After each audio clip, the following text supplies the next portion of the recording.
Hello అండి అందరికీ. దగ్గర పిల్లలకి దసరా హాలిడేస్ 12 రోజులు ఇచ్చారండి. చాలా రోజులు కదా, వాళ్ళైతే ఫుల్ హ్యాపీ. మనకైతే పిచ్చి పట్టిపోతుంది ఇంట్లో. ఎందుకంటే వాళ్ళు గోల, వాళ్ళకి మధ్యస్థాలు చేయాలి. ఎందుకంటే వాడు కొట్టాడు, వీడు కొట్టాడు, వాడు ఫోన్ చూశాడు, నేను చూడలేదు, ఇదే మా ఇంట్లో నడుస్తుంటుంది. ఈరోజు మార్నింగ్ అయితే కారం చట్నీ దోశలు అయితే చేశాను. తర్వాత ఇంకా మార్కెట్కి వెళ్ళి కూరగాయలు తీసుకొచ్చానండి. ఆ కూరగాయలు మునక్కాయ మామిడికాయ కూడా తీసుకొచ్చాను. సాంబార్ అయితే చేశాను.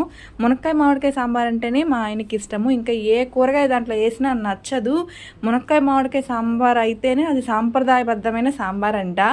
మాకందరికీ కూడా, నాకు మా అత్తమ్మకి పిల్లలందరికీ కూడా అన్ని కూరగాయలు వేసుకొని సాంబార్ చేసుకుంటే చాలా ఇష్టం. మా వారికి అస్సలు నచ్చదు. ఇంకా మునక్కాయ మామిడికాయ సాంబార్ మాత్రమే వేసి సాంబార్ చేశాను. చాలా బాగా వచ్చింది. సాంప్రదాయబద్ధమైన సాంబార్ అంట మా వారు చెప్తూ ఉంటారు. టీవీ చూస్తూ మేమైతే భోంచేసేసాము. మా పిల్లలు ఫస్ట్, సెకండ్ మా అత్తమ్మ, మావయ్య, థర్డ్ మేమిద్దరం కూర్చొని